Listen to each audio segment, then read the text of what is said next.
دوستو، ایک واقعہ جو بہت ہی اہم سبق ہمیں دیتا ہے، اس واقعے کو میں آپ کو سنانا چاہتا ہوں۔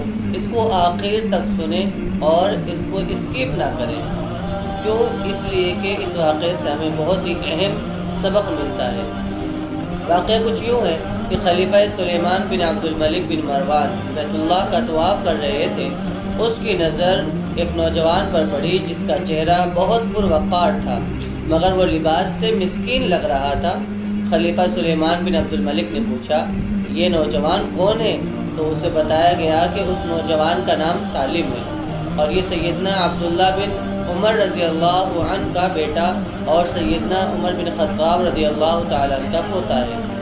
خلیفہ سلیمان کو دھچکا لگا اور اس نے اس نوجوان کو بلا بھیجا۔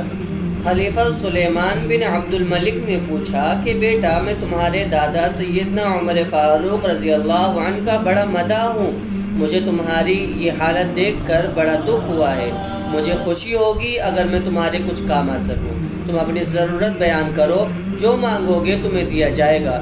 نوجوان نے جواب دیا، اے امیر المؤمنین، میں اس وقت اللہ کے گھر بیت اللہ میں ہوں اور مجھے شرم آتی ہے کہ اللہ کے گھر میں بیٹھ کر کسی اور سے کچھ مانگوں۔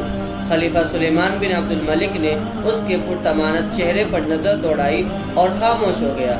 خلیفہ نے اپنے غلام سے کہا کہ یہ نوجوان جیسے ہی عبادت سے فارغ ہو کر بیت اللہ سے باہر آئے، اسے میرے پاس لے کر آنا۔ سالم بن عبداللہ بن عمر رضی اللہ تعالیٰ عنہ جیسے ہی فارغ ہو کر حرم کعبہ سے باہر نکلے تو غلام ان سے کہا کہ امیر المؤمنین نے آپ کو یاد کیا ہے۔ سالم بن عبداللہ خلیفہ کے پاس پہنچے۔ خلیفہ سلیمان بن عبد الملک نے کہا، نوجوان، اب تو تم بیت اللہ میں نہیں ہو، اب اپنی حاجت بیان کرو۔ میرا دل چاہتا ہے کہ میں تمہاری کچھ مدد کروں۔ سالم بن عبداللہ نے کہا، اے امیر المؤمنین، آپ میری کون سی ضرورت پوری کر سکتے ہیں، دنیاوی یا اخروی یعنی آخرت کی؟ امیر المؤمنین نے جواب دیا کہ میری دسترست میں تو دنیاوی مال و متاع ہی ہے۔ سالم بن عبداللہ نے جواب دیا، امیر المؤمنین، دنیا تو میں نے کبھی اللہ سے بھی نہیں مانگی جو اس دنیا کا مالک ہے۔ آپ سے کیا مانگوں گا؟ میری ضرورت اور پریشانی تو صرف آخرت کے حوالے سے ہے۔